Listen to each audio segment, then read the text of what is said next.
Now come to the next example.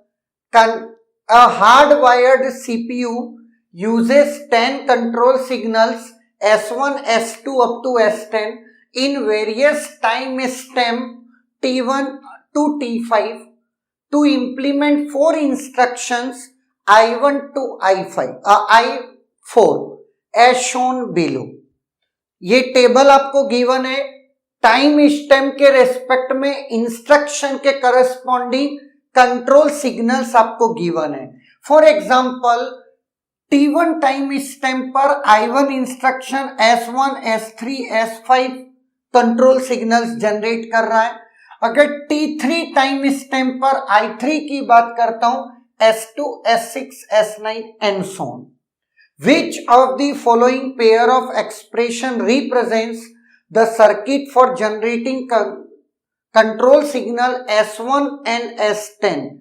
जैसा कि अपन ने पढ़ा था, हर कंट्रोल सिग्नल के करस्पॉन्डिंग क्या बनेगा, SOP expression.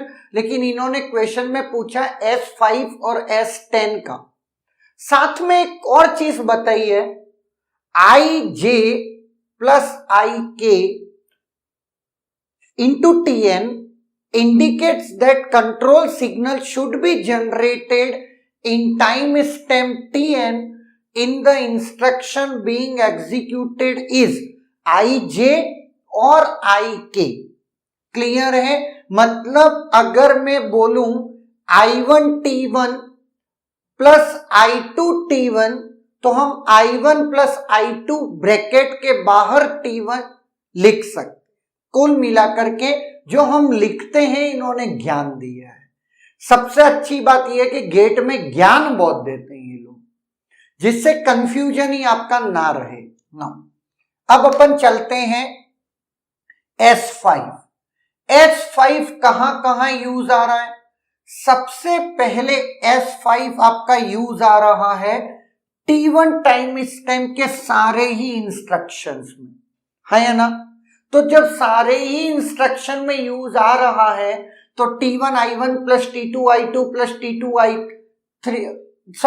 T1 I1 plus T1 I2 plus T1 I3 plus T1 I4. T1 common लोगे, I1 plus I2 plus I3 plus I4 सारे इंस्ट्रक्शन में, तो आपको सिर्फ T1 लिखने की जरूरत है. नौ इसके अलावा S5 कहां पर है ये देखते जाइए. यहां नहीं है.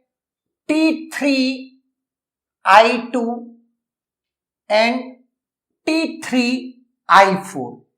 T3 I2 plus T3 I4, तो T3 कॉमन ले लीजिए, I2 प्लस I4, है ना. मतलब ऑप्शन ए नहीं है, क्योंकि T3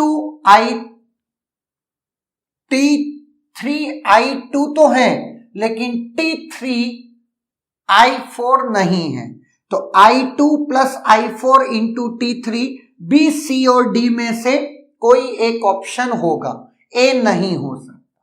चलते अब आता है S10. S10 कहां कहां है? तो S10 सबसे पहले है T4 I1. I1 में ओनली वो T4 पे है और T4 पे एक और बंदा है, वो है आपका I3. तो I1 plus I3 into T4, I1 plus I3 into T4. एक काम करते हैं, सबसे इंपॉर्टेंटली ऑप्शंस देखेंगे कि क्या स्थिति है. I1 plus I3 T4, I2 plus I4 T5, ऐसा कुछ है. T2 T4 T5, T2 T3 T4 T5. मतलब टाइम स्टैम्प के बढ़ते क्रम में ये ऑप्शंस दे रहा है. तो चलते हैं. T1 में S10 है? नहीं है. T2 में S10 है क्या? यस.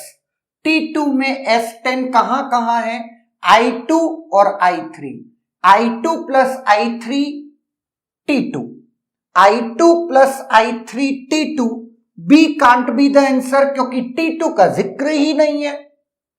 और सबसे बड़ी चीज I2 प्लस I3 है, जिसमें T2 है, बाकी में T4 में नहीं है, तो सी ऑप्शन भी गया।